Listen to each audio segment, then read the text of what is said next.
Hello, my name is Lawrence John Wargrave. I am the killer of Indian Island. I carefully chose these 9 guests because they all had committed crimes that the law could not touch. I wanted to murder people because I've always had a sadistic delight in causing death. This is how it all happened. First, with help from Isaac Morris and a lot of in-depth research, I obtained information about each and every one of the 9 other guests and the crimes that they had committed. Morris, of course, was suspicious, so I told him what I was up to. What else was I going to do? He had all of the information that I needed, and I probably wasn't going to get it without an explanation. Morris suffered from indigestion, so I gave him a capsule which I said worked very well. It killed him. I couldn't have him telling people about what I was planning on doing, though. Anyways, I sent Vera Claythorne, Emily Brent, General MacArthur, Edward Armstrong, Anthony Marston, and William Bloor letters asking them to come to Indian Island for their own reasons. Morris personally asked Philip Lombard to go to the island because he was known for being a good man in a tight place. Mr. and Mrs. Rogers were invited by me, and they arrived 1 week before the rest of us.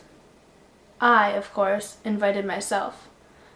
Well, actually, the others think I was invited by Constance Culmington, so we'll stick with that.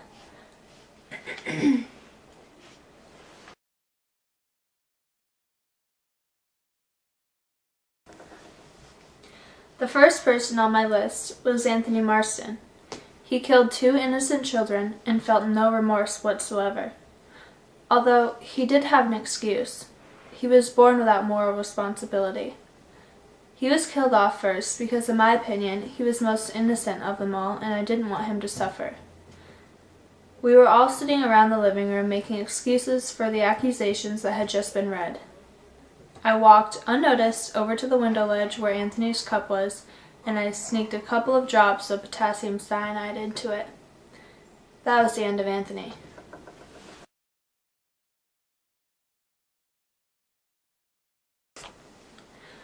Next on my list was Mrs. Rogers. I had a deep feeling that she didn't play the main part in the killing of their former employee, so I killed her off before Mr. Rogers.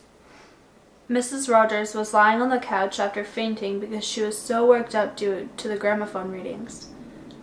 When she was brought up to her room, Mr. Rogers set Mrs. Rogers' glass of brandy on the table. I walked by the table and slipped a lethal amount of chloral hydrate into the glass. Mrs. Rogers overslept herself that night. General MacArthur was my next victim. He sent his wife's lover to his death, and I mean, who could blame him? He was prepared to die, though.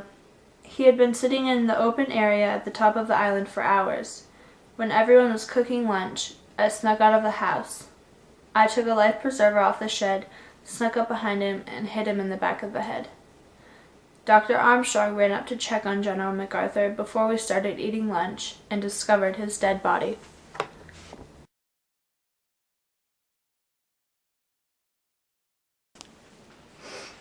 Mr. Rogers was out chopping wood early on the morning of August 10th. I snuck up behind him and chopped his head with an axe. When everyone was searching for Mr. Rogers, I snuck into Lombard's room and took his revolver. With only a small amount of chloral hydrate left, I snuck it into Miss Brent's coffee when I was refilling her cup. Once breakfast was finished, everyone except for Miss Brent was in the kitchen cleaning up. I snuck back into the dining room where Miss Brent was sitting, nearly unconscious, and injected her with cyanide.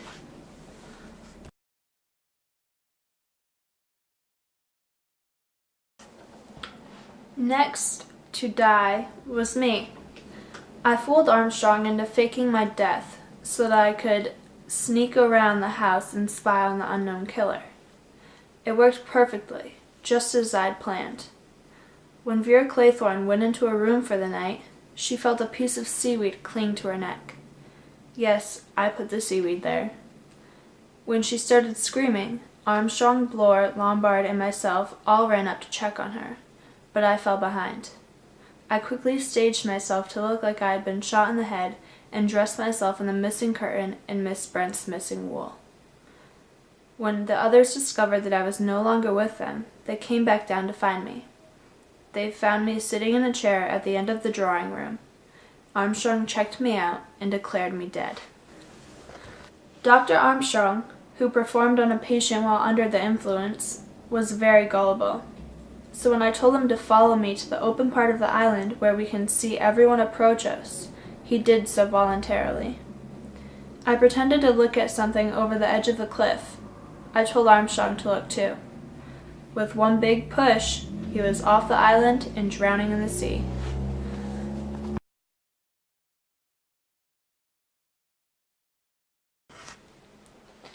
When Vera, Bloor, and Lombard heard me walk back into the house and up to my room, they awoke. When I walked back down the stairs to go outside, they all came out of their rooms and followed me. They just barely glimpsed my body as I turned the corner, but they didn't see which way I went out of the house. They all went to the edge of the island, and I walked right back around the house and climbed into the dining room window, which I had left open for myself. I watched them for a little while, and I saw Bloor start heading back for the house. He walked right under my bedroom window, and I dropped a marble clock on his head.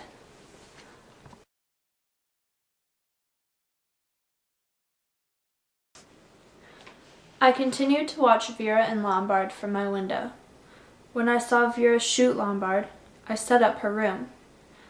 It was a psychological experiment to see if all of the stress that she was under would cause her to take her own life. When Vera walked into her room, she saw the chair and the noose waiting for her. Without thinking, she climbed up on the chair, adjusted the noose around her neck, and kicked the chair away. I watched the whole thing from inside her closet. Once she was dead, I put the chair neatly against the wall and proceeded to my room.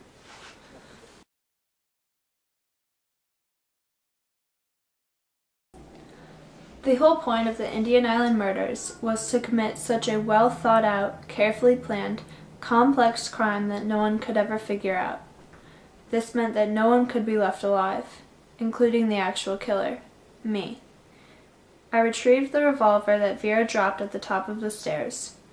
I used some black elastic string and attached it to my eyeglasses, the door,